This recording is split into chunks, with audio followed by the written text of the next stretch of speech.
Hello, everybody. Welcome back to Your Story, Our Lens. I'm your host, Mike Booth, and on my left, I have Jeff Boatwright, who is going to tell us a little bit about Real Life Ministries. It's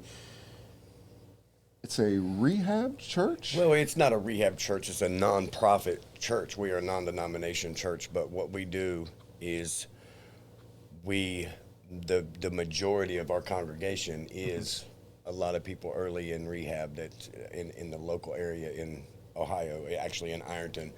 They come from South Point, Ironton, Chesapeake. I even believe some people come from Portsmouth down to our church as well. And we are a church based on bringing hope back to the community of people that think that there is no more. You know what I mean? That it's all gone. I love that. I had never thought about that before. I want to see more of this. Right, I really right. do. I mean, that is awesome.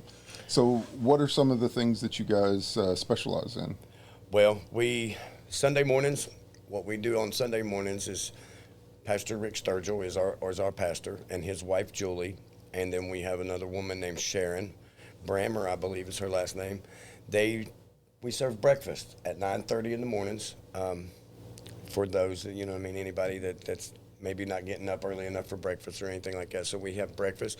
Then at 10:15 we do a Bible study, which I myself and September is the other girl that helps me do it, and we run Bible study. September? Yeah, her name is September. That's a cool Yes. name. I like that. Yes, she helps me with Bible study, and me and her do the Bible study from like 10:15 towards 11, and then Pastor Rick comes in and he does his sermon. That is awesome. And then on Wednesday evenings we have our Elevation Recovery program, which starts around 5:30ish, and it is also church, but it's a recovery church-based type thing. We try to work on the trying to think of the name of it, the Celebrate Recovery Bible. There's also a Celebrate Recovery Bible cool. that you can run off of. We do the 8 principles, which is also from the book of Matthew, and that's actually where the 12 steps even originated from, was the book of Matthew. So we do that from like 5:30ish to 7. I love that. We had a conversation yesterday, and we were talking about coming in here, and I said, this is going to be one of those conversations that I absolutely love. These are the types of conversations that I think that anybody with a platform or anybody that has a person that they can talk to, I don't care, raise your voice, let people know. Absolutely. This is the hardest fight we have, period, in our country right now.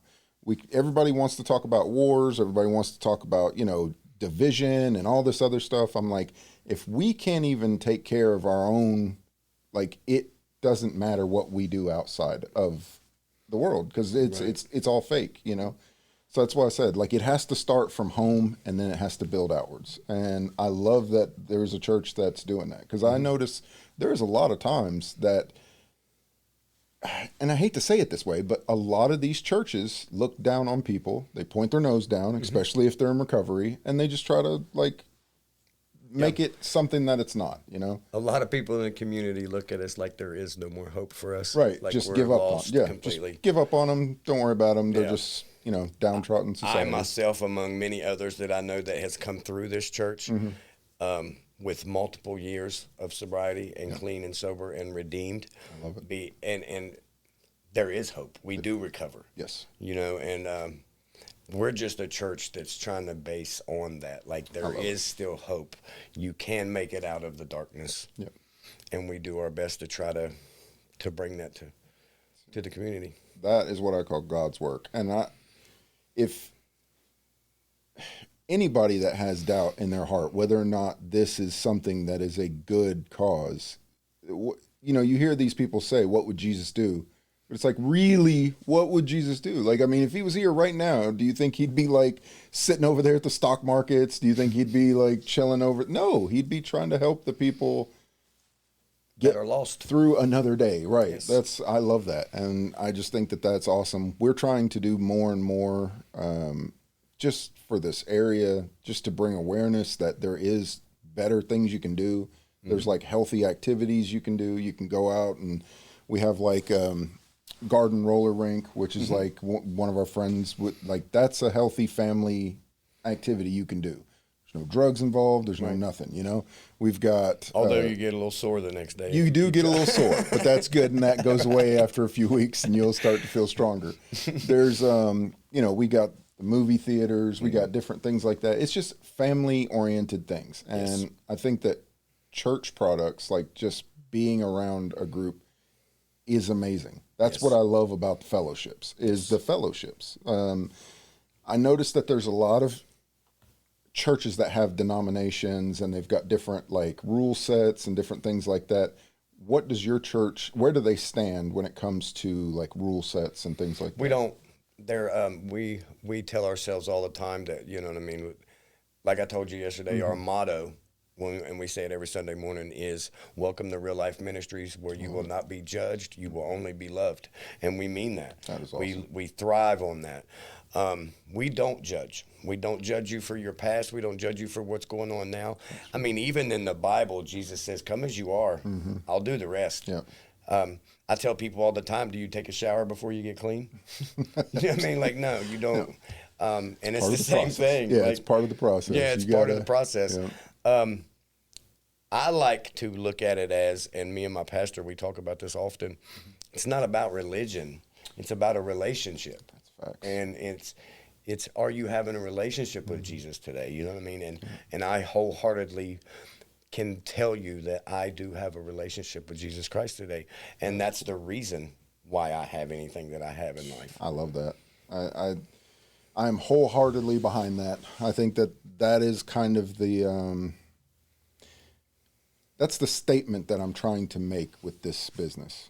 I don't, like, I could go out and I could make something that doesn't last very long. I could be, you know, into a lot of different things that will really take a really dark turn really quickly. Yes. And I've chosen, you know, along with my partner, we've chosen to kind of make this better for the community and better for other people, not just serving ourselves. You know what I mean?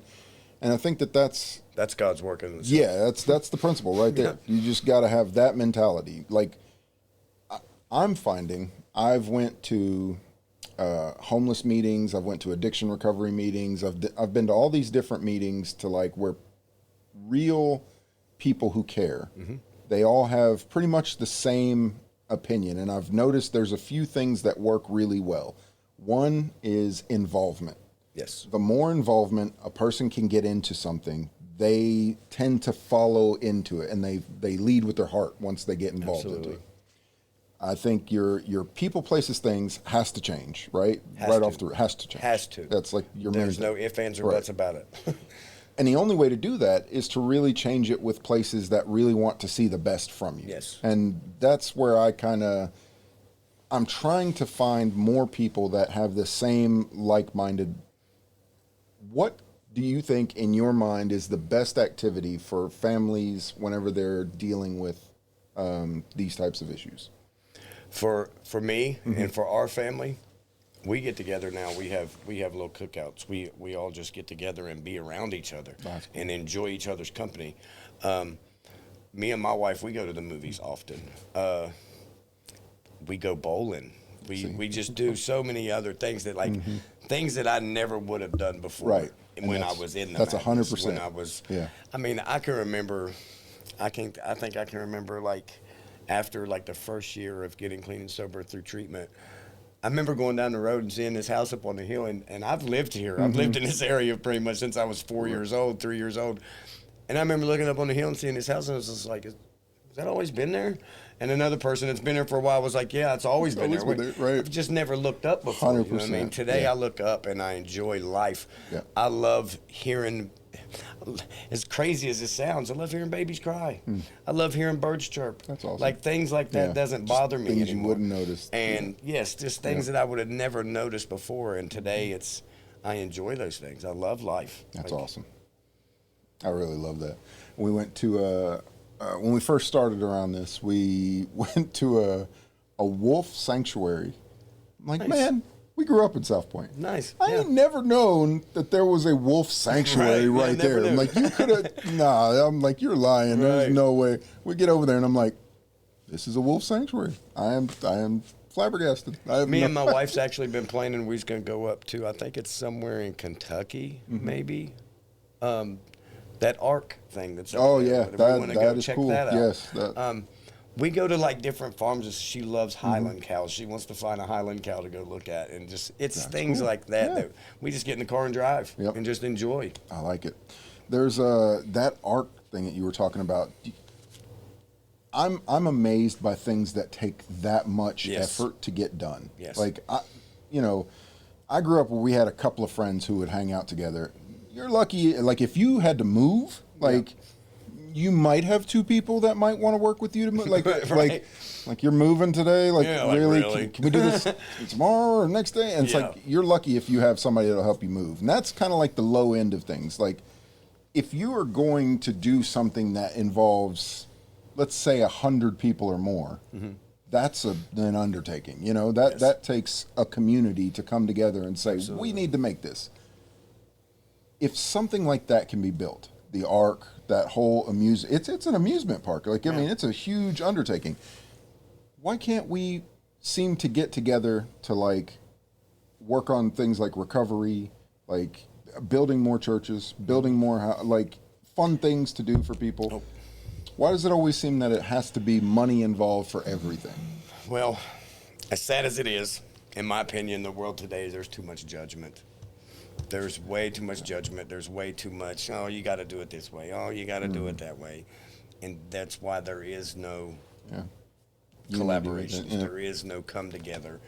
It's ridiculous. And man, to be honest with you, I think, again, in my personal opinion, I believe it's horrible that they took prayer out of school. That's a big one. That I believe that they've looked down on prayer so much, and I don't know about anybody else, but prayer is how I survive. Yeah, like especially for those who really mean it. Yes. You know what I mean? Like there's a part of me that loves that more than anything. We go to these meetings now, for the government, the city building, different things like that, and before every meeting, they start a prayer. Yes. And the words that they say aren't just the traditional, oh, thanks for the grub sort of prayers. You know what I mean? Like these are very orchestrated, thought out prayers. They're like, help us find the wisdom to guide better. Like these are things that I'm like, oh man, that's awesome. Right. Yeah, like those types of things. Yeah. I love that. I think that in itself is important just as much as like when I think of like a relationship with God, even as a child, I never really liked to like pray for myself. I like to pray for other people, right? I always thought that that's how prayers work, so I didn't really pray very much. Now that's my fault on that, but I felt like sometimes I would pray. Like if I met somebody who was sick or who was dealing with something, I'll pray for them. Like that's just what I thought prayer was for. But I never thought to use it for myself, like to be like, oh man, I just really want a Huffy or a freaking, like I never thought any of those things. Yeah. So now that I'm older and I get to see how prayer like actually works, when it works, it's dutifully worded correctly. It's groups of people coming together, sharing the same intent.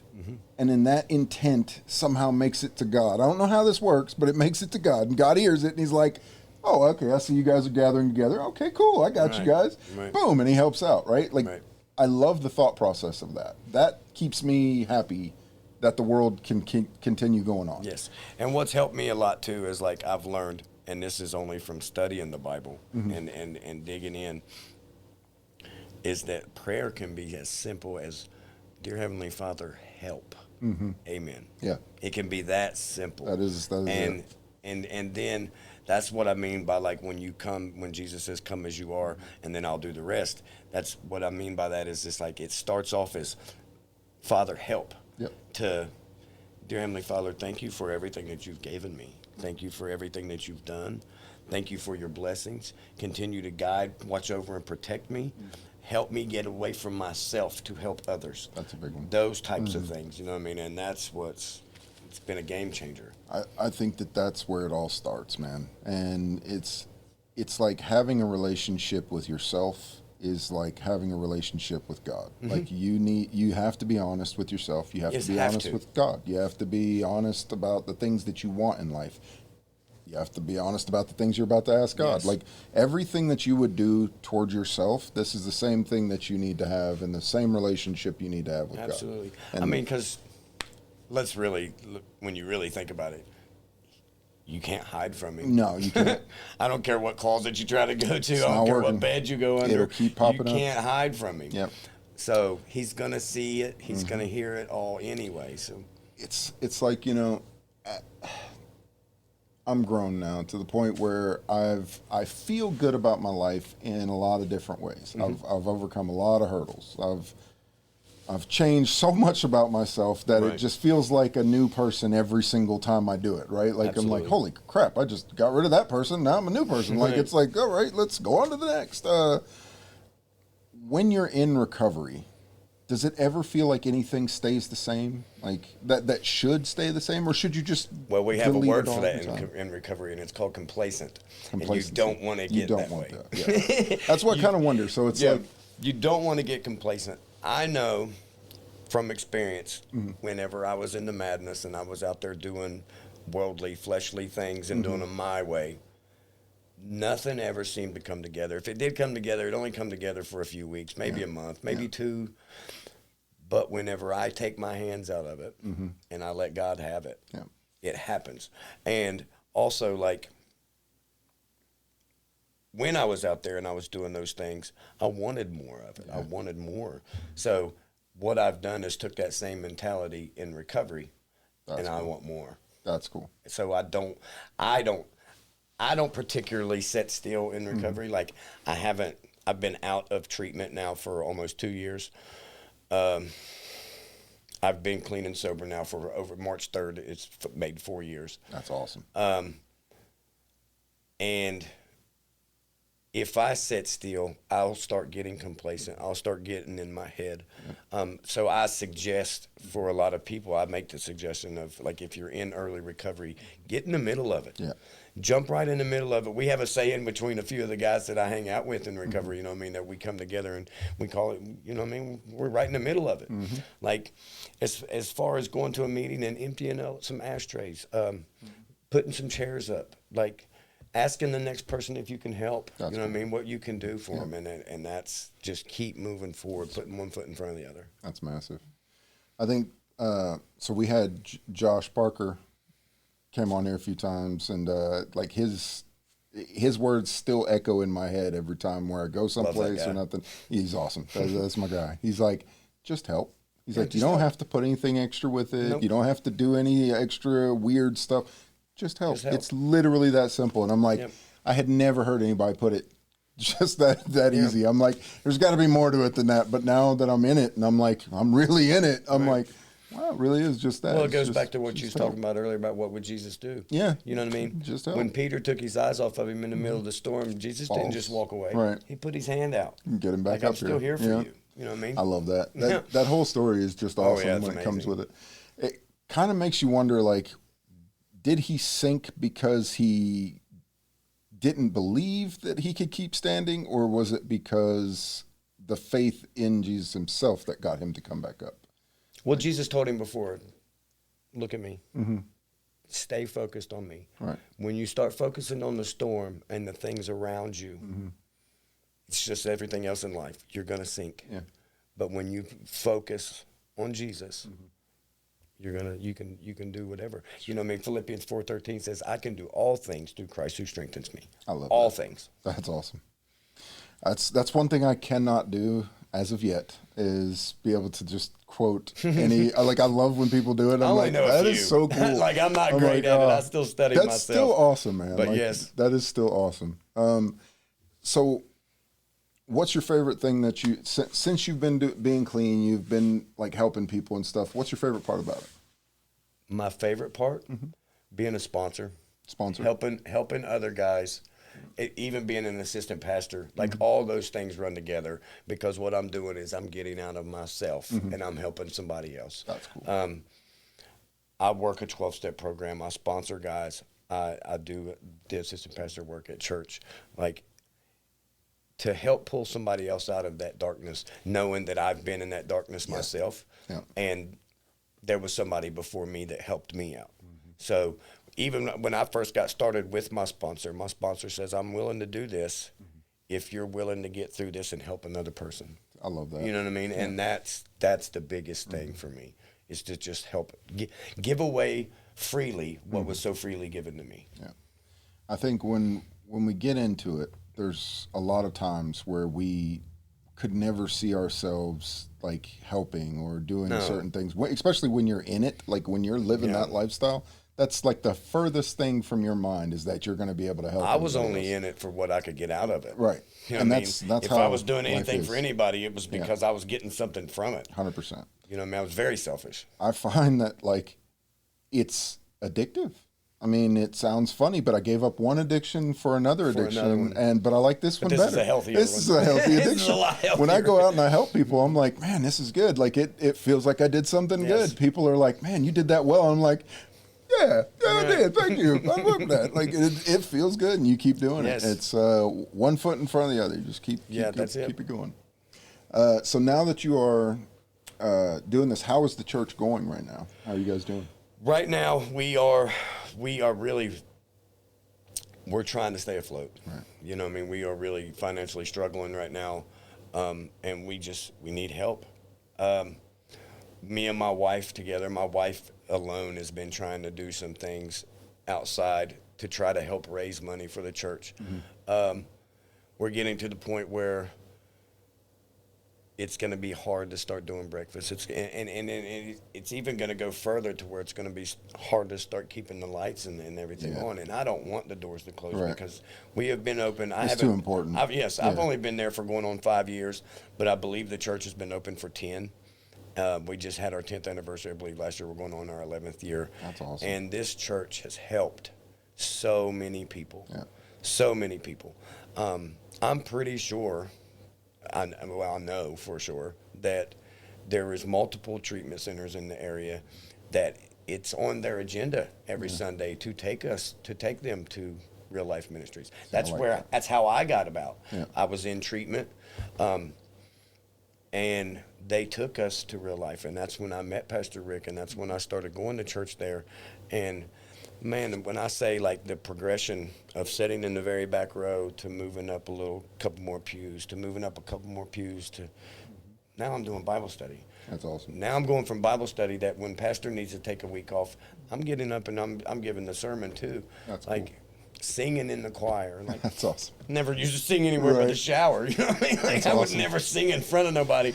That's so and cool. Man, doing these things, the changes that it's made in me, not only me, but the most important is the changes that I've watched it make in so many people around me, and that continue to come, and it's helping them, whether they think it is right now or not. It's truth. It's really helping them.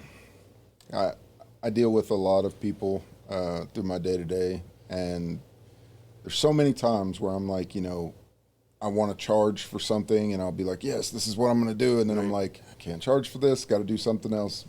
It'll come back around. I think that right now, what you guys are doing is too important. Yes. It's not going to go under. We're going to get this word out. I hope so. Yeah, I know so. We're going to get this word out.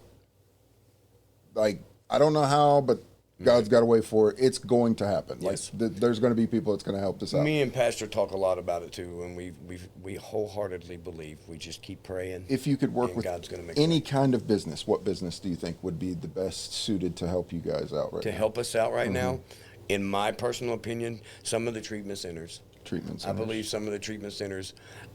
I know for I'm not gonna say for a fact. I like to believe that I actually work for one of the treatment centers over in Ohio, and I think they would definitely help out. I believe a few others would definitely help out. Well, if you don't mind, say some of their names. That way we can see if we can get this out to them and see if they would be interested. How could they get first steps?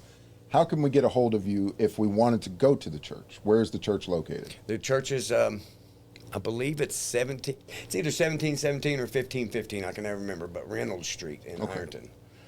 And do you have a number for that church?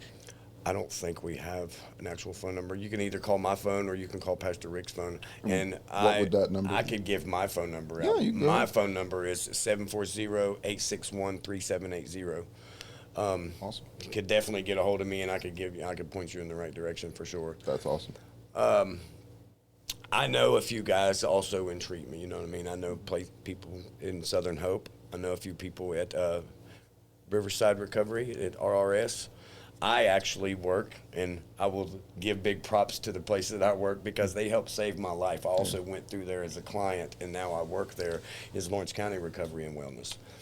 I know some people at Mended Reeds. There's a few places around the area that I think would not mind to be involved. You know what I mean?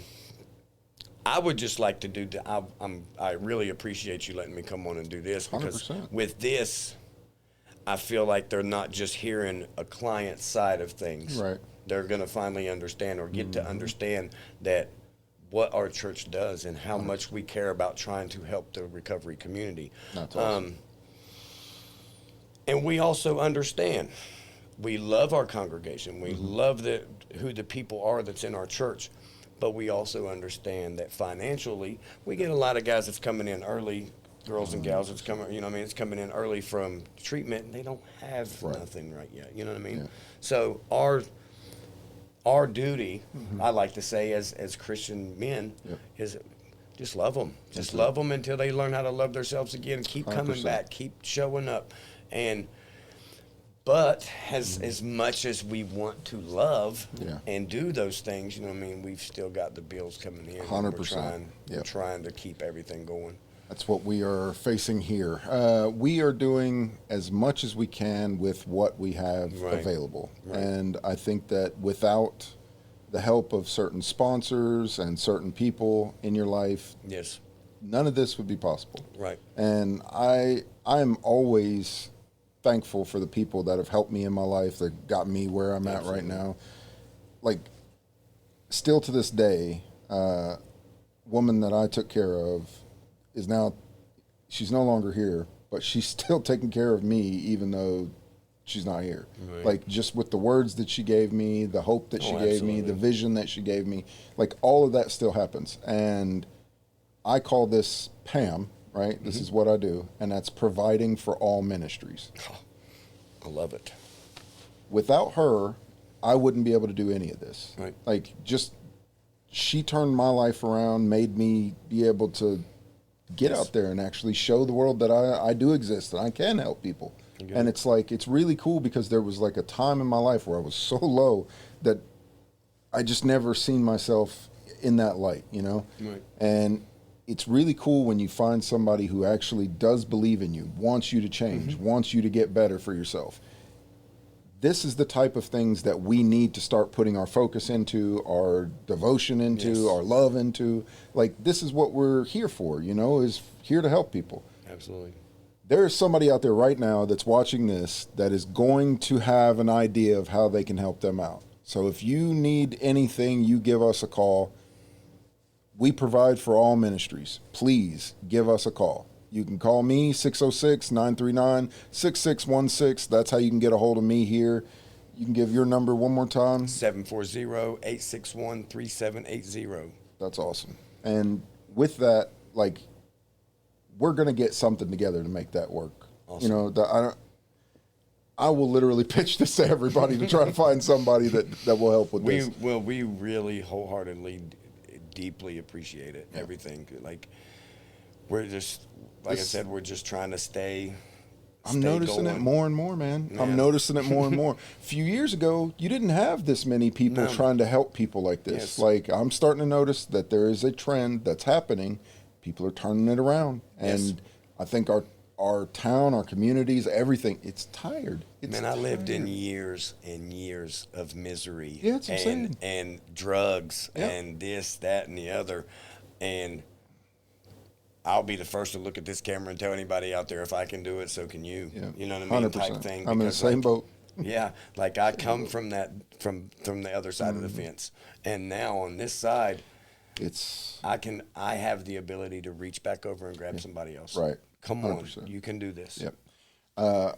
We were working on a project, and it was called Wicker Bridges is what we were trying to do with that. And what's cool about that is I met here recently another gentleman who's working on another type, but it's called something bridges, but it's connecting bridges. And I was like, that's cool because, you know, in my head, I thought this was awesome that I was thinking of this really cool thing. And I never really expected that somebody else is doing that far away, but was doing the same thing, but in that same mindset. And I'm like, okay, so that has to be something. There's something there that's connecting that around. And, you know, my first thought, how can I do something that can make money to help other people? And I'm like, it always goes back to money. And I don't care about money. I'm not a fan of it. It's crap. It's the connections that go with it. So when I started working on Wicker Bridges, my point is that you'll meet people in your lifetime. Some people come to you as a bridge that is so solid. The sucker's made out of steel, beams that are just so strong, like bricks, mortar, like you can tromp across this bridge and it's going to get you to safety. And then you can meet people that they literally made their bridge out of matches and kerosene. Like, come on over this bridge. We got you. Like, you're going to love it over here. As they're steady lighting it, like, no, I'm good. You sit over there. I'm fine. I'm not trusting that bridge for nothing. And it's like, I think when you really start to see the correct people, you'll start to see that those bridges are going to be unifiably stronger. They're there to gather people together. I love that you put it like that. It's Pastor wild. Rick Sturgill is one of those bridges. Yeah. Like, this man is absolutely amazing in every way possible. He does and goes above and beyond to help and to be there for the community. An amazing man. His wife Julie, the same way. She's simply amazing. So and like whenever I was in treatment, whenever I was a client there, he was actually one of the counselors at the time, and he told me. I remember coming in the group, and when I found out that he was the pastor, when I started putting two and two together when we went to church, and he was there, and I was like, oh. So then now in groups and everything, I'm like. He said, I could slowly watch the change in you. He said, Jeffrey, I saw something in you that you wasn't able to see in yourself. And he gave me that chance. That's awesome. He put that chance in front of me. And then, man, I owe him. I owe him so much. That's how I feel. And then but he's the type of, like, you don't owe me nothing. Yeah. You don't owe me anything. You know what I mean? You just keep doing what you're doing. And it's the same way with a few people. Like I give a lot of my recovery to him. I give a lot of my recovery to my sponsor. I give a lot of my recovery to Kathy Ross. Like, she's one of the big ones at LCR, and I'll never forget whenever I was in jail and thinking all hope was lost. I'm just going to sit here, and then getting a phone call up in Butler County, and it's her on the other end saying, I've got a bed for you. We're going to get you out of there. So cool. And man, she gave me that chance. She gave me that opportunity. They have her and among many others at LCR that has just helped me so much. My counselor and my boss now were at my mom's apartment when she passed away before I got there, waiting on me to be there for me. I mean, it's people like that I've went through, that I've met along this journey that are just undeniably some of the most best people that I've ever met in my life. I love it. That right there is the stuff that I'm telling you makes it all worth it. Like, yes. I'll get out here and I just get stuck in my head sometimes because I'll be like thinking about like, oh man, I wasted so many years not showing the world like what I could do, like not going out and actually helping people, not going out and caring for the next person. Like, I just kept it inside. I was used like, to do the same thing. I never thought that I could actually be of service to anybody. Like, so I just wanted to stay away from people. If you're seeing this, if you've got a family member, a child, a mother, a father, a brother, it does not matter, sister, they can get help, man. They can find somebody that's trying to guide them towards something better. You don't have to just stay stuck in the mud thinking that nobody cares, because there's a lot of people that do care, and you're going to find them. And hopefully, you definitely don't have to go at it alone. You don't have to go at it alone. That's the big one. And I think there's a lot of people around here that are. I'm telling you, man, this push is happening. Yeah. People are seeing it. They're tired of this. I tell people a lot, like, in recovery and things like that, you have a lot of people that even trying to come to church, they're worried about their past. 100%. They have a bad past. 100%. God's never going to forgive them for the things that they've done. 100%. One of my favorite sayings, and I say it in our church all the time, and my guys hear me say it all the time, if they watch this, they're going to be like, I knew he was going to say it, was, you got to be a special kind of fool to trip over something you've already walked over. It's true. It's true. You know what I mean? Yeah. Like, I'm already past it. It's true. Like, Jelly Roll said, one of my favorites, is like, the rear view's smaller than the windshield for a reason. You don't have to look back. Yeah. You don't have to live back there anymore. Yeah. You can move forward. There's brighter stuff ahead. It's really interesting to see how far people have come towards helping each other. Like, there's so many times where I can say, man, why didn't this just happen? Why didn't this go down this way? Why, like, I can give 1,000 different reasons of why something didn't happen. And every time, it sounds really stupid, but I'll point it back to myself and I'll be like, why didn't I help with this time? Right. Like, and I can't blame anybody else for any of these things, because I never took this time to make those little steps. Yeah. And every time, even if I wasn't a part of it at all, if I look at something and I'm like, why didn't they just do this? Or why didn't they do that? And I'm like, well, why didn't I call them? Right. Why didn't I fix it? And it's like, that's my way of shutting myself up and getting out of my own Right. head. I got a really funny one. This was actually just happened today while I was fishing out at a buddy of mine's pond. Mm-hmm. It's private property, but it's right near the main road. This guy walks by, and I hear him saying something to me. I can't really hear him because I'm down on the hill. So I walk up there and I start talking to him. I can tell this guy was little. He may be on something. I'm not sure. You know what I mean? I'm not judging at all. So I talking to him, and we get to talking about God. We get to talking about Jesus and this, that, and the other. And I can tell the man was hungry or thirsty or anything. I had a pack of beef jerky on me and a little bit left of a Starbucks double shot energy drink, and I offered it to him.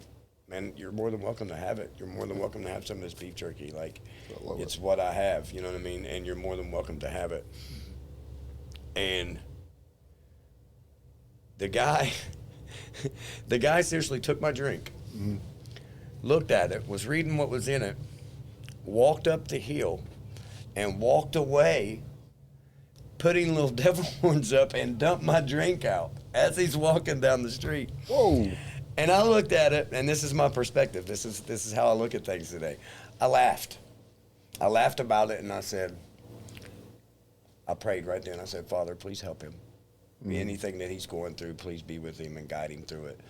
And then my perspective has changed so much through recovery and through this life that I live today, is I kind of looked at that like, was God just telling me to stop drinking energy drinks?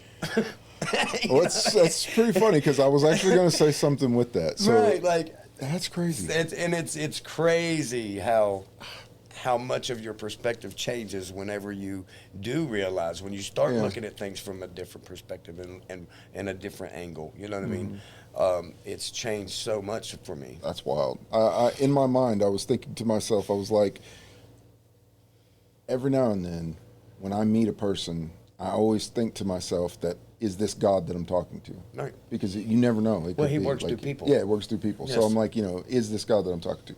And then every now and then I'll meet a person and I'll be like, is this the deceiver that I'm meeting? Right. Like, and because he works through people as well. So I'm like, okay, so the way that I've been noticing is, what do they want? And that's how I can decipher between the two. Mm-hmm. If I can see that your wants are for yourself and just for you, then I know that I'm talking to the deceiver. Right. If I can see that your wants are for other people and for other people's benefits, I can know that I'm not talking to the deceiver and that this is God walking through you. Because, like, it kills me, because the deceiver can't really seem to put other people first. It's like he can't. He will not ever do it. It's all about him. The pride has to be there. Yeah.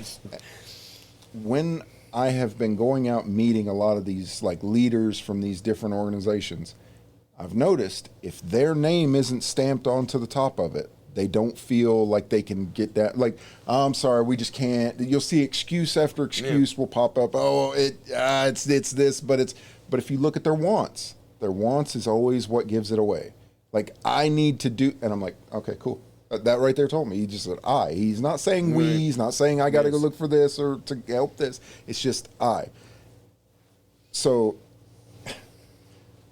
big shout out to Tammy. She's sitting behind the cameras right now. She gets on to me all the time because there's a lot of times where I'll be sitting there and I'll be like, I have done this or I have done this. And she's like, and she'll give me that look. And I'm like, we have done this. Right. And I get upset sometimes because I feel like it's I. You know, you want to say I, but you don't mean it as I. Sometimes you're meaning it as we, but sometimes it comes out as I. I'm finding that if I have that thought, that can't be a good thought, where it's like I'm just thinking about I. You know what I mean? Like, the I has to disappear. Like, we've got to start looking at it as we. That's another great thing in recovery is the I does disappear. Yeah. Especially working a 12-step program. If you look at the 12 steps, step 1, we admitted we were powerless over our addiction or alcohol and that our life was unmanageable. Right. Step 2, we came to believe that a power greater than ourselves could restore us to sanity. I like that. Step 3, made a decision to turn our lives over to God, you know what I mean, to the will of God. And then step 4 is made a searching and fearless moral inventory of ourselves. There's no I anywhere in the 12 steps. I love There's that. just we, ours, like throughout the whole thing. That's cool. And I've learned how to eliminate the I because it's a hard process. It was a very hard process to do. Yeah. And it was a very hard process for me to understand that I don't have to do this alone. Right. You know what I mean? That it's a we program. And I have guys that's in my life today that I can call right now, and every single one of them would answer the phone and do anything in the world for me. And I do the same for them. Yeah. It's a fellowship. You know what I mean? It really is. The fellowship is like you was talking about earlier. The fellowship is so important. It is. Most important. What we try to help guys with when we get into early recovery, what we try to help them with is also we just started a men's group. Every Wednesday evenings as well, you know what I mean? At 7 o'clock, a few of us, we meet up and we're trying to help young men that's getting into recovery. And that's really cool. One of our biggest statements, I love it, is we say, welcome to the any length program of Alcoholics Anonymous, you know what I mean? And we say, where we're done making excuses, you get to work. Yeah. Like, you know what I mean? And that's how we operate. And man, it's so good that I can jump on board with something now that I don't have to do it by myself anymore. 100%. You know what I mean? That there is a we program. Men that do care, women even that do care about other women. We're trying to do both here. Yes. We've got, so Tammy's working on and empowering women, and I'm trying to work on something that's similar, but for men. That's amazing. That's just not to separate anybody or to make anybody feel like there's a separation there. Right. It's more to say, we believe that you can be stronger and can be better. And absolutely. I think that men sometimes need to be told by another man, listen, you're messing up. Yeah. This is how we can fix this. But it's not just telling you that you messed up. So let me reiterate that. I mess up. I make tons of mistakes. It's having a friend to tell you that you made that mistake and that there is a chance to make this better. Yes. That's the part that I want to hear. Yes. I don't always want to hear, hey, man, you're messing up. You didn't do this or this or this. That's somebody talking down to me. Don't do that. We don't do that. We're here to tell you that there's another way. There's another thing that you can do. Yeah, you did this, and this. Right. What can we do to help you get out exactly. of that? That's what I want to hear. I just want to hear the let's help. Just like Joshua says. Just help. That's it. So, I actually had a conversation with him not too long ago too, man. And like I said, I've known him since I was a kid too. Yeah. I love that guy. Like, he's amazing. I love what he's doing. I love big shout out to Josh Parker. Yes, I love what he's doing for the community as well. For sure. I love the app. Anybody that's in the recovery. Did you see the app that he made? I don't think so. Oh my God, I checked it out. He made one of the coolest apps I've ever heard of, dude. I'm so proud of him. He made awesome. He made this app. It's a game. And when kids play it, it like challenges them to like hold their breath or to breathe with this or to, you know, and it helps with breathing techniques in the form of a game. So they don't know that they're literally learning breathing techniques and how to like calm down. And I'm like, dude, that's the smartest thing I've ever heard. I'm like, all right. My He's guy's always got it been down. a very, very smart guy man. anyway. He is. But yeah, I love what he's doing for the community, man. And I love like, we're going to get back to what you was talking about the people, places, and things. Yeah. Like the people is a huge, huge deal. Big one.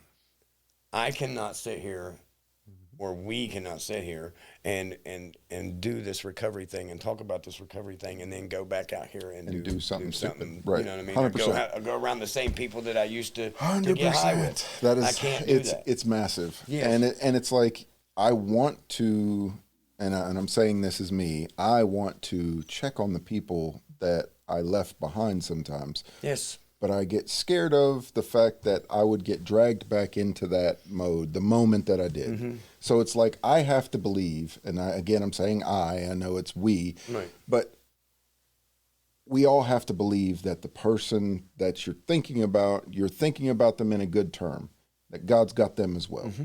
And they're going to find their way out as well to come out to where you're at, and then it can be a lot better. But you have to kind of take care of yourself before you can help somebody else. Absolutely. And I think that has to be put in there too. Like, yes. You know, there's a healthy helping people, and there's also a healthy helping yourself. You have to have that healthy mix of the both. Yeah, you got to have a happy medium. It is, because otherwise you're going to burn out and you're going to go right back into it, and it's going to be bad. I had that's why we never suggest it for anybody in early recovery. Right. That's if huge. You're in early recovery, and early recovery for us was a year. Yeah. If you don't have more than a year, I'm so grateful for our counselors and stuff that used to tell us this too. There's just like teaching you different coping skills of how to deal with high risk situations. Yeah. Like I remember the first pass that I got, and I got put in a high risk situation. And instantly, I called transport. Come back and get me. So come back and get me. I don't need it. I don't need this. There's nothing pass. wwhat with that. Bring me back home. Yeah. And you know what I mean? I do not want to be here. Yeah. That's it. And it's in recovery. We also have people that will say all the time. You know what I mean? There's a little saying about the phone being so heavy, the phone weighing 1,000 pounds. Sometimes I tell people, newsflash, it's 2026. It has a speakerphone. You ain't got to pick it up. You got to pick it up. You ain't got to pick it up. Nope. Just call somebody. Reach out and help somebody. 100%. That's you so can get real. it from somebody. Yeah. I love it.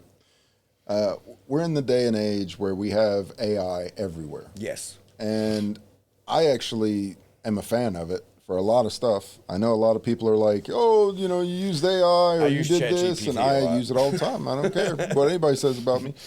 I use it as a friend, like the call a friend line. That's what I do. Like, hey, ChatGPT, I need a little assistance here. I just need to think of something real quick. Can you help me with this? It gives me a really good, reasonable idea. Right. I don't go out of my way to like trust it on everything. I'm not trying to like, you know, it's now the leader of my building. You know, it runs all my stuff. Like, it's still a tool that helps me. Just like if I want to go and nail in a nail, I'm not going to go grab a wrench. You know what I'm saying? It's like it's not going to work really well, right? So. It is a tool and it helps you out. You just got to use it the way a tool's intended, right? So like that's the way I look at it. If you need help, you can ask ChatGPT like, "Hey, how can I start a recovery process? How can I figure out who I can contact?" Can ask ChatGPT anything, and it'll help you. Like you have the world's greatest thing. It's the way I like to think about it is in these devices. We have the world's greatest minds sitting here right now. Yeah. You can do a lot of cool stuff that I think a lot of people didn't know about with AI and different things like that. You can say, pretend you are, and it will pretend it is. Yes. So if you say, pretend you're Albert Einstein, and I need to come up with this, what would Albert Einstein say to me? And it will literally turn into Albert Einstein for you and give you an idea. Right. And I'm like, that's crazy. Yes, all right. That is the coolest thing. Yeah. We have this in our pocket, and I hate it because as a man, what's the first thing we do with technology is lust. That's like one of the first. Most of the technologies that we have are built off of lust. It's not even just technology. It's anything in general. what It's so hard. me and my pastors had this talk. So I couldn't even imagine being a young man now, growing up now in this world. Listen, it was rough when we grew up. When we were growing up. So now, I can imagine now. No, not at all. No, I'm so worried about my kids. It'd be wild. I couldn't do it. It would definitely be wild. But me and my pastors even talked about this a lot too. It's just like, you know what I mean? It says in the Bible even, how many times did you grow up and you heard money's the root of all evil? 100%. Like all the time. It's not. It's really not. It's the love for money that is the root of all evil. And it's the same thing with, like, when I start putting this above God, that's when it becomes a problem. 100%. You know what I mean? 100%. When I put going outside or tying my shoes a certain way above God, that's when it's a problem. I had a conversation with somebody, and we were talking about the first steps of something, right? And it was this really cool conversation we were talking about. This was a long time ago. It was a great conversation. I said, you know, when a person goes to do a sin, it doesn't matter what the sin is, there's actually lots and lots of steps that actually take place as it's happening. So you actually have plenty of time to back out of this sin. Oh, yeah. But it's weird because we don't see it, because at the time it's like really fast and things are happening, right? Absolutely. So like some of them don't work like that though. Some of them are really fast. Like you still have the time, but it's not as you don't have as much time to stop the sin, right? Like I see a lot of people who are into lying.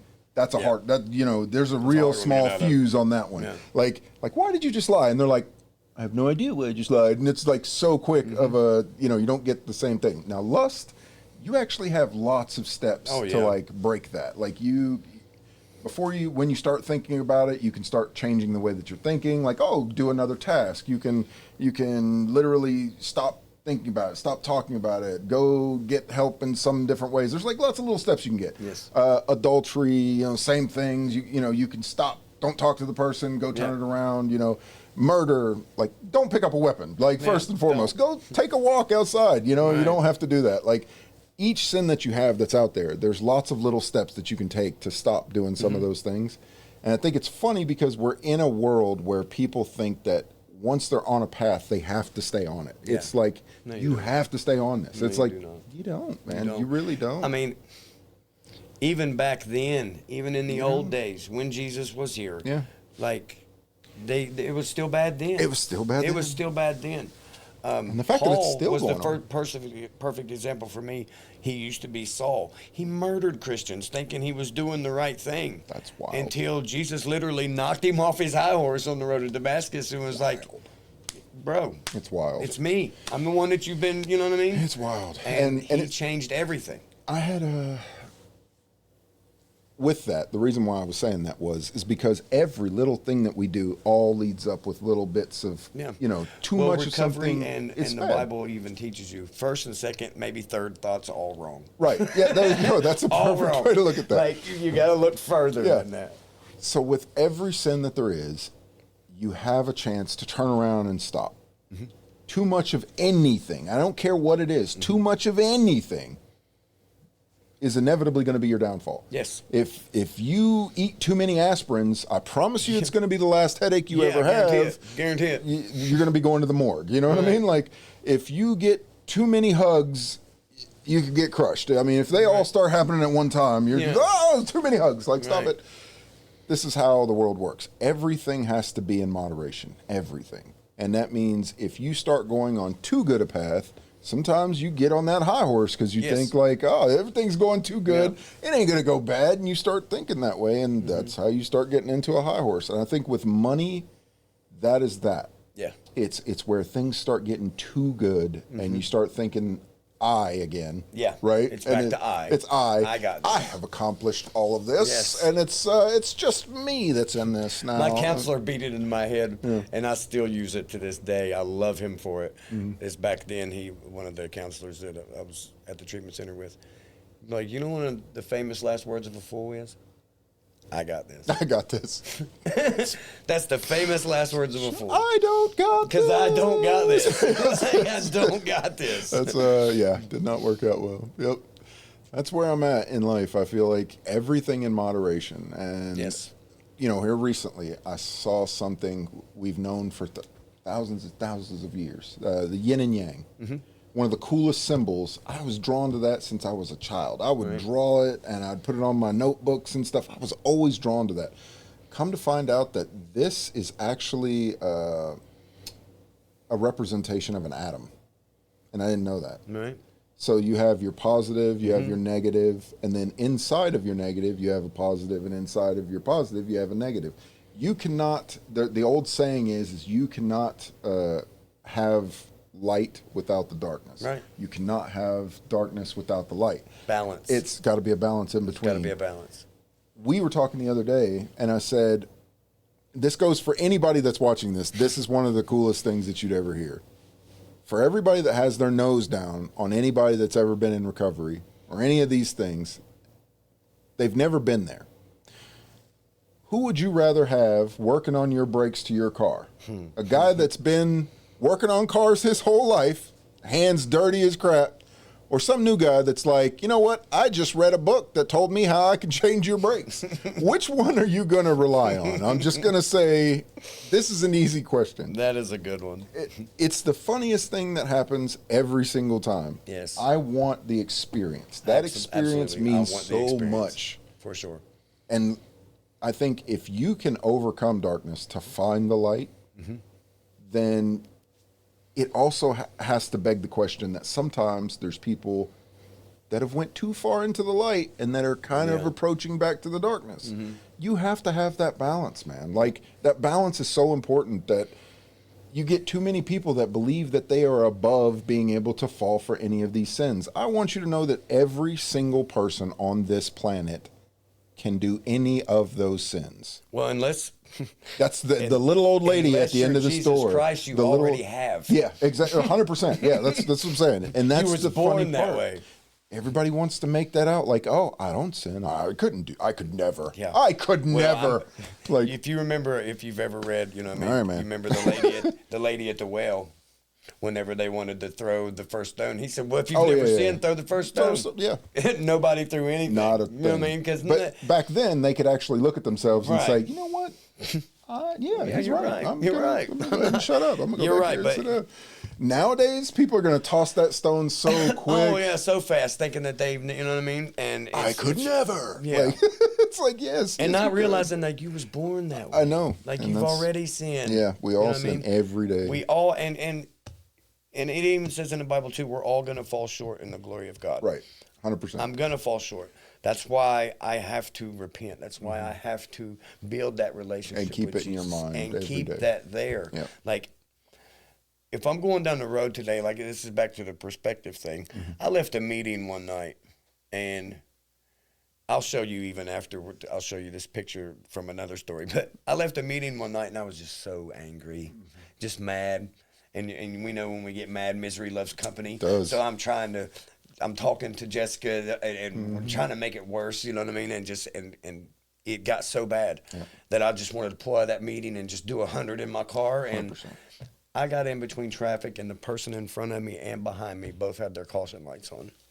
I instantly was like, I hear you, God. Yeah, this is like, Slow wow, down. that's, Calm down. there you go. You know what I mean? That's Instantly. fair. That's and fair. and that's what my relationship with Christ has changed in me. I no longer see things with my eyes. I see them with my heart today. That's cool. I That's- love that you that's said it that way. huge. That is massive. That is massive. Yes, that's helped me tremendously. I can't. It's helped me get out of myself. You know what I mean? That's really what's helped me get out of myself is and have love for other people. I truly understand what he was talking about when he says, love thy neighbor as if you love 100%, yourself. yeah. Now I understand that. I can't tell you how many times I have seen people that state something that's so obvious to me, like as if they can't see it, but they're looking at it with just their eyes. They're not looking at it as as steps, you know, like they're seeing only the front part that's there. And I'm like, how do you not see that? Like, it's right there. Right there. Like, but they might not have lived that part, or they might not have seen that part. And it's like, I have to keep like telling myself, man, you wallered in shit and mud. You've been through it. Yeah. They have not. They have so not. Sometimes, They don't understand. Yeah, and it's like I have to always sit back and just try to, like, I got so mad today. And this morning. You'll see me and think, oh yeah, he's got himself together. No, every day I struggle every day. I got so angry today because I was like, all I could think about is this business and trying to fix it and trying to make sure that everything is better for the next day. Mm-hmm. And I think that if it's meant to be, it's meant to be. If it's not, it's not. It's like, not. Right. And every morning I get up with the same thought. What am I going to do today? How am I going to help somebody? What am I going to do? I have the same thought process every day. I try not to change it up with that part. I'm on a good path and I want to keep that as a good path. Mm-hmm. But I don't get so stuck to the idea that it has to be this way, right? Like, but I'm still such an angry person. And I hate it because I'm trying to give that anger away so it's no longer there, right? And I know you feel me on this. This is one of those things where it's like, anger is one of those tools that lets us know that something is wrong. Yes. And it's a good thing. It's a secondary emotion. Right. It's a good thing to have anger, but don't let it consume you. Yes. Don't let it guide you. You definitely don't want your anger having the steering wheel like, oh, no. Yeah. Like, no, I'm good. I'll keep mine today. And okay, so I'm going to show you something. That's now, funny. Yeah. It's so funny that you even brought up anger because I struggle. I still struggle today with anger. Every day. I was out at a job site. This was before I started working in treatment. And I was out at a job site. My friends are going to laugh about this one too because they've heard it so many times. But I was just mad, just in my feelings, just angry. Yeah. But working the program that I work and gaining the relationship that I've gained with Jesus, I instantly dropped to my knees and I prayed. And I said, God, help me with my anger.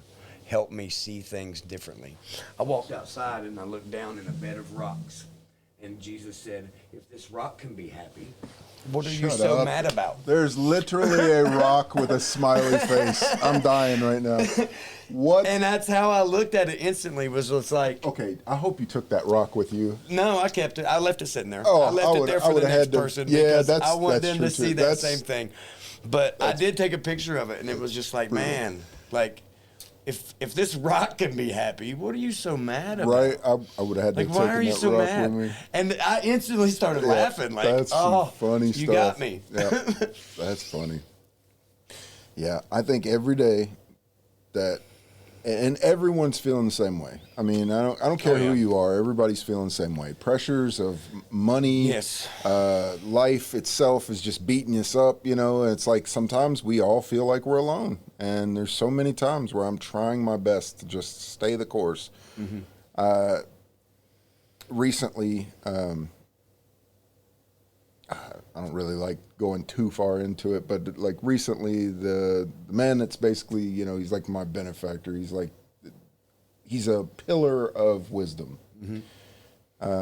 I guess I don't know, I took it to heart because he didn't answer my messages for a while. Mm-hmm. And I was like, okay, I've done something to make him upset. And I don't know why he's not answering me back. And it got to me. So like the last couple of nights, I've just been stressed and just not thinking about anything. He messaged me today, and his surgeries didn't go very well, and he's been like slow to recovery on that. But how quickly, we look at that as us, like we go me, and we don't think about the others that are going around. And I think today I got so angry because I felt like everybody has this thought process of me, mine. And it's like I'm trying my best to do things for other people, and it's like there has to be a healthy medium where you have to get in there as well. Like the fight is there. We need the fight. We need this to be better, but at the same time, we can't just give up on everything to just. Yeah. And so if that lets you guys know, I'm 100% here. We're dealing with this. This is no BS. Yes. Everyone is going through this right now. Everyone. And it's not to that degree. Some people it's way worse. Some people, Yes. And one of the first things we even say, like when we sponsor or we ask for a sponsor for in recovery, do you pray? Do you pray? Do you pray? I personally would let anybody know that's watching this that prayer is very, very powerful. It is. First of all, when you're praying, like you said earlier about praying for Others. for That's- others that's what I do and for other every time. situations. I heard it best. I told you about it yesterday. Was through a song by Micah Tyler, and Micah Tyler said, you know, I mean, he was really struggling with some things. His brother was going through some stuff. Some things was happening with him, and things happening with his mom, and he was just asking God, God, just change the situation, help make things better for them. And he said, you know what? I was really thinking about it. He's like, I want to be different.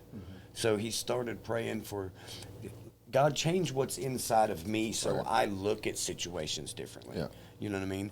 And that's helped me a lot. Yeah. Like, it's helped me through so much. It's a like, massive one. stop thinking that everybody's going to have the same thought process as I do, because they're not. They're not. They're not going to. They're not. I may not even have the same Right. thought process Tomorrow. as other people. Yeah. Right. So I Might have even to change tomorrow. I have to pray for God, just fix what's inside of me so I can see things on their level. I love it. So I can see things the way that they see. I love things like that, because like God's put the people in my path for a reason. Like even my sponsor, I remember 2 or 3 weeks of having him for a sponsor, and I called him one day and I said, man, where's another good meeting at around here? He said, Jeff, they're all good meetings. It depends on what kind of glasses you got on. Whoa. that's really cool. Whoa. Like, I like that. Okay, now I get it. I feel you. Depends on how I'm going to see it. Right. If I walk into something Right. thinking I ain't going to get nothing out of this, chances are you're not going to get gonna nothing out of it. this. Right. But when I walk into this and I put my big ear on and I'm listening, what can I learn from this? How can I learn from this? How can I move forward from this? Oh man, it's a game changer. My benefactor, like, his name's Mr. Wayne. He's the coolest Vietnam vet in the world. Awesome. Like, just awesome. That's my general. He's a Vietnam vet. He's amazing. He's a badass. Already. Like, literally the hardest core dude ever. And he doesn't sugarcoat nothing. He's like, Right. Michael, you stay the course. Yes. Like, you know, he's not playing around when he's talking to me. Like, Right. he's very, very adamant about the things that, you know, I say and how I say them and things like that. So he said, I forget how he said it, but it was so great. He said, you have 2 ears, you have 2 eyes, and you got 1 mouth. He's like, use them Listen in twice as much as you speak. Right. That was the way he said it. But it was a great way he said it. I love whenever I talk to somebody who's lived it. They've got the experience. They've lived this life. You know what I mean? He has seen the worst Oh yeah. of everything that's out there. Times 100 of anything that I have seen. Right. He has seen death. He has seen war. He has seen man kill man. He has seen people give him shit for protecting them, right? Like, the people that he's protecting will give him shit for trying to protect them. Like, that is what he saw when he came home from war. Oh yeah. Especially the Vietnam War. It was Yeah. horrible. He comes back, he's hurt, he's injured. He lives with this thing every day, and yet he's still strong enough to keep going every single day.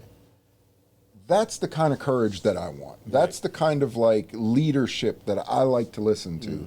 Is somebody who's been in the shit. They've been in the mud. They don't care. They're still trying to help others. Right. That's the most amazing. Like, what is yeah. the wants here? Like, Yeah. when you see somebody, and you can see somebody like that, and you can go, what is their want? What does he want? You know what I mean? I just want to help others. That's it. Holy crap. Yeah. I just want to help other people. That, been through all that. Still, that's the words that he says. Yeah. I've not met a better man than that right there. Awesome. And I live my life trying to live up to that right That's there. why, with me, Michael, that's what's helped me with my relationship with Jesus. Is, you know, a lot of people, they portray or they picture in their minds about a man hanging on a cross, thorns on his head, a little bit of blood coming from him. No. Yeah. This man's skin was showing. Constantly having to raise up to breathe because you could see his rib cage. You could, like, everything, like lungs, all of it. Splinters going up and down his spine. All this beaten to a bloody pulp. All these things. And the man still looks up and says, forgive them, Father, for they know not what they do. It's crazy. That, I almost cried just now even saying it. Because it's real. Like, That, you know for me, that right there is real. That is the realest thing that a person could do for another person. And that's why the Bible tells me, even, like, God forgive me. Who am I not to forgive somebody else? 100%. Who am I not to forgive? I feel the same way. And it's a game changer. Again, like I love using those words. It's a game changer because it truly is. Like, I am so rid of the old me. It's not even funny. Like, there's still some things there that I struggle with. Yeah, again, same but that's day, why you're gonna have that. I understand that I'm not a perfect Christian. Right. I am a Christian that understands I need Jesus. Right. It's wild because I think about the old me versus the new me, and it's weird. I'll have in my head, like, could I even beat up the old me? Like, you know, like, am I strong enough to kick Right. the old me's ass? Like, can I even say, like, if I was to stand here in front of the old me and I said, hey, you were an idiot, like, could I even be strong enough to tell the old me the things that I want to tell him? You know what I mean? Like, to say, listen, you can be this, you can be better if you just do this. Like, would I even be able to stand up to the old me? And I like to think to myself, yes, I am so much stronger than the old me, but the other old me is stronger in different ways. Oh, yeah. Right? So it's like, when I was young, I could have lifted a car, you know, and like, but just like now, it's like, you know, I feel my age, I feel my back, I feel time is getting the best of me, but it's like I feel stronger in so many ways than I ever was back then, and it's like I just want to make a letter, and I think this is really cool, and this might be a really cool thing that I might do later in the future for others, but I think that this would be a really neat experiment, is to like write a letter to your old self. We've done that. Have you done that? We've done it like, in recovery. And then write a letter to your future self. See which one. Yeah. And then see if it's kind of funny, because if you It's a really cool thing to do. If you read the one that's coming from the future you're literally reading something in the future. If you read the one that's going to the past, you're reading the past. And I think it's neat because you're now here at this crossroad and you can kind of see the scale of where you're at. And I think that that's a cool. It's actually a really cool project. Really cool when process. we did it, like, it was really super cool to look back on it. And I'm the same way. Do I feel like I could be strong enough to stand up to the old me? Absolutely. Because what I've learned.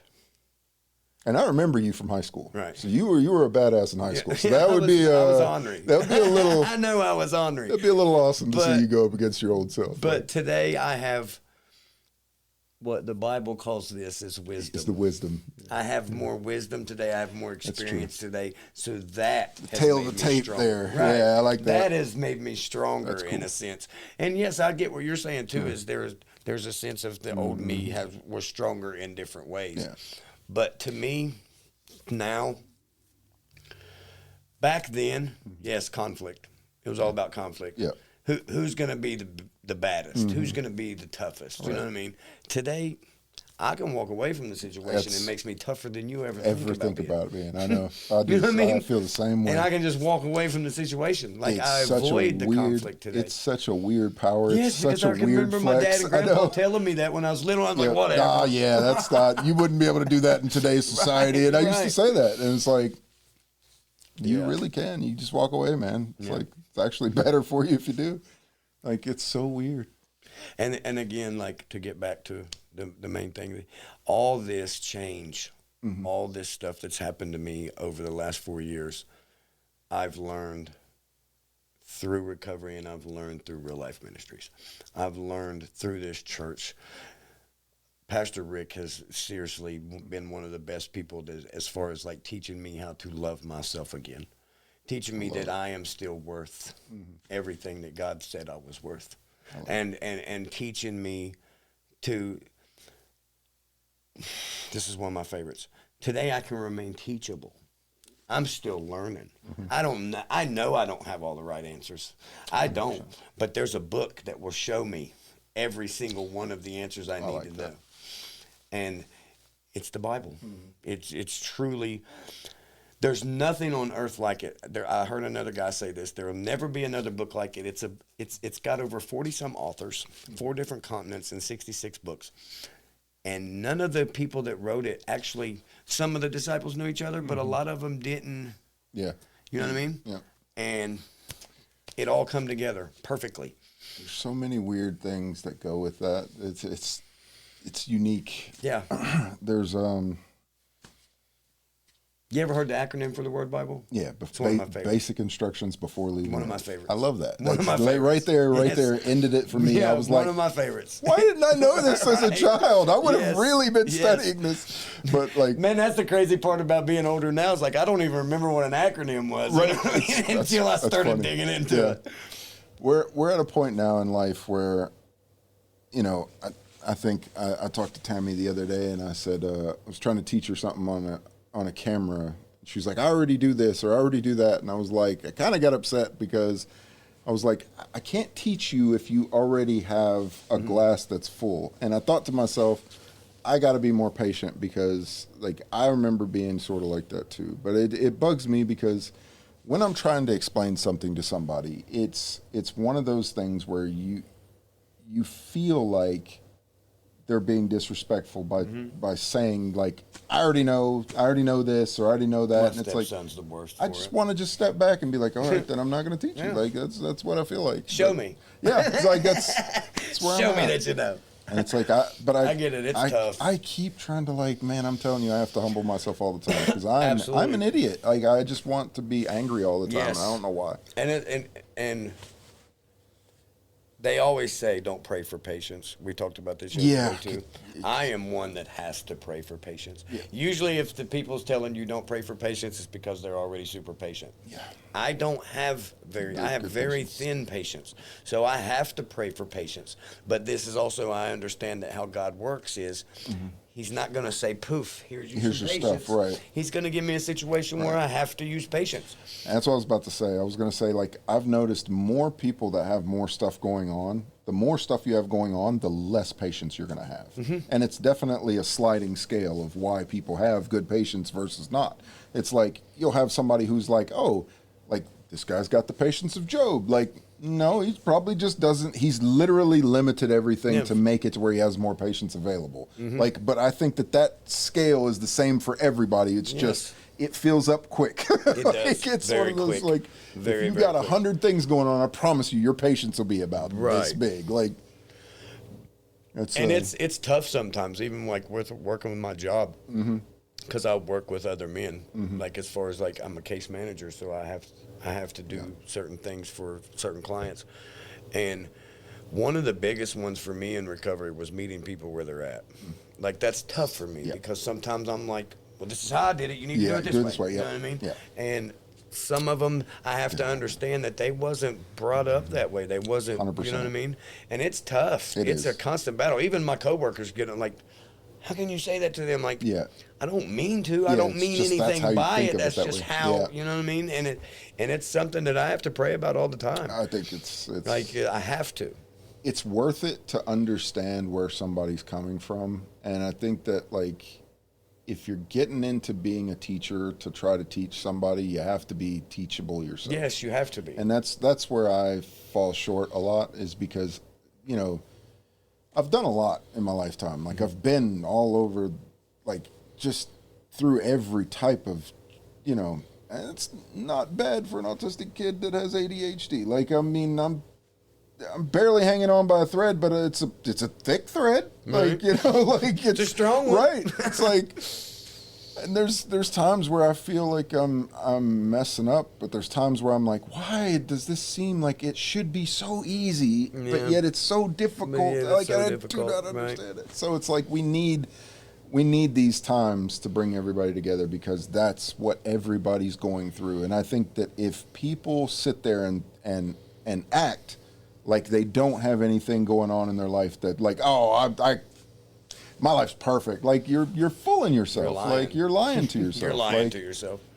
Absolutely. Because I promise That's you, what- it's a okay, so struggle for everyone. I want to go back to what you think that I think the question you asked me was the best thing I got from recovery. What is the best? And probably thing one of the that you've best things gotten that I got from recovery was what we were just now talking about it, is I can admit things today because of recovery. That's awesome. I don't have to sit here and lie to myself. 100%. I can admit my faults. I can admit my wrongs.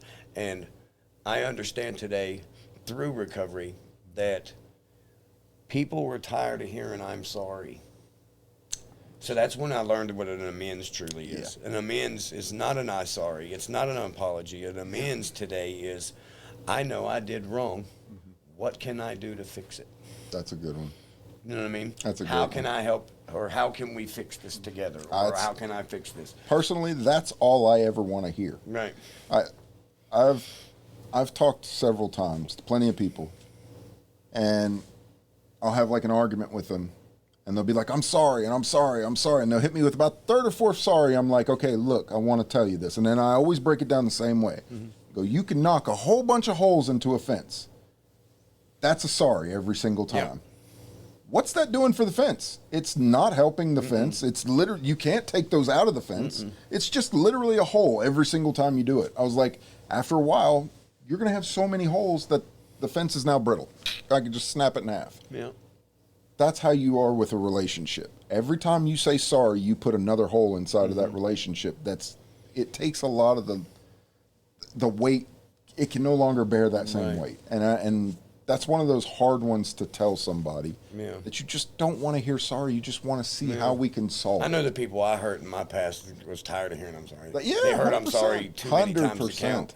So it was just like, when I got to that amends process of the steps, it was my sponsor's the one that broke it down to me. It was just like, it's not about I'm sorry anymore. Right. It's about I did wrong. Yeah. What can I do to fix it? Yeah. And keep going forward. A lot of the amends process too was, man, just keep doing what you're doing. That's it. Just keep doing what you're doing. And I heard that a lot, and I thought I was told I was going to hear that a lot. But then if you work a first honest 3 steps, when you truly give it over to God, and when you understand that He is more powerful than you, it makes it easier for you to deal with the person that's going to say, I don't care about your amends. It's true. I'm not going to forgive you. Because there is going to be have those. it. Yeah, you're going to have that. And I did get one of those, and it was just like, okay, I understand. Yeah, and that's all you can do. You don't have to. Yeah, you just. I'm keeping my side of the street clean by just doing it. It's true. Whether you want to take it or not, that's not up to me. It's the same thing as a resentment. Yep. A resentment is, hey, I'll drink this poison, but you're going to die from it. Yeah. No. That's not how it works. It's really not. Not how it works. Yeah, that's the lumps we get in life, man. Yeah. Sometimes they do the cause and effect. I feel like that should be taught in a class, like that's a whole course. That should be a whole, like, not just a grade, but that should be like a whole, like, from, let's say 9th to 12th grade, there should be a class called cause and effect. Right. And you can't get out of this class. It's there all the way through. You have to do it. You have to learn this, like, because that's how everything works, man. If you knock something this way, it's gonna have an effect that's gonna go horrible, Absolutely. you know. And it's like we don't get taught that. Like, it's at least not enough. And if we do get taught it, it's like, you know, you did something bad. It's like, all right, cool, there you go, and we go on to do it again. But like, if we learn that there's an effect to it, I think maybe we might be a little more sympathetic to the cause of it. Right. You know, like, we're at a point now where we as a community can get better. We can get stronger. We're never going to be perfect.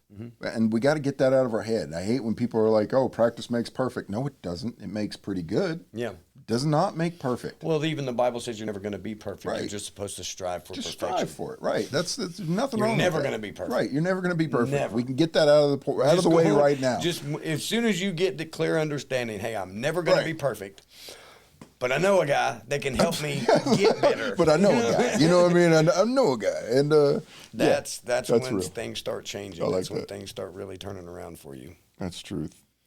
We're at a point now, I think, that the communities are getting tired of all the BS that's been going around, like, you know, seeing like brothers, sisters, fathers, uncles.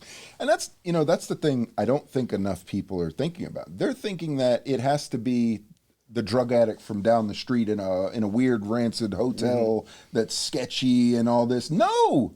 This is your mailman. This is your neighbor. This is your brother, your sister, the person you have closest to you. Yes. Like, this is here. The person that you never would have thought was doing it. It's here, right? Like, you have to fight this fight now. It's not down the street. It's not across the way. it's there. Like, it's right there. In front of your face. And I think people need to see that. And I think the moment that they do, they'll start to be a little more sympathetic. They won't hold their nose so, like, yeah, we don't do that here. Like, yes, yeah, you do. Yeah, you do. Yeah, you do. Like, yeah, you just don't admit You just don't see it. Or, or you just kind of hide it. Or, Right. But it's happening. I promise you that. That's why I honestly, truly, wholeheartedly believe anybody that has battled alcoholism or addiction or any of those, and that's one of the worst things ones, I don't care, make the strongest human beings. You are the strongest people on this planet. 100%. Because you know what I mean? You know where you know what you used to be like. You know what it was, and man, it makes for a strong person. It does. I think that when you find yourself through recovery, and this is my own little piece of advice for everybody, the moment you realize you can bend is the strongest you'll ever truly be. Because being so rigid to say I could never, or I'll never do this, or I'll never do that, equals snap. You'll break. You'll break.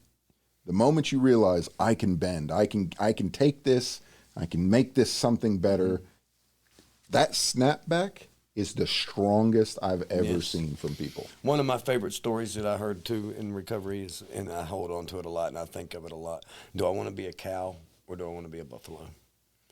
If you ever heard that story?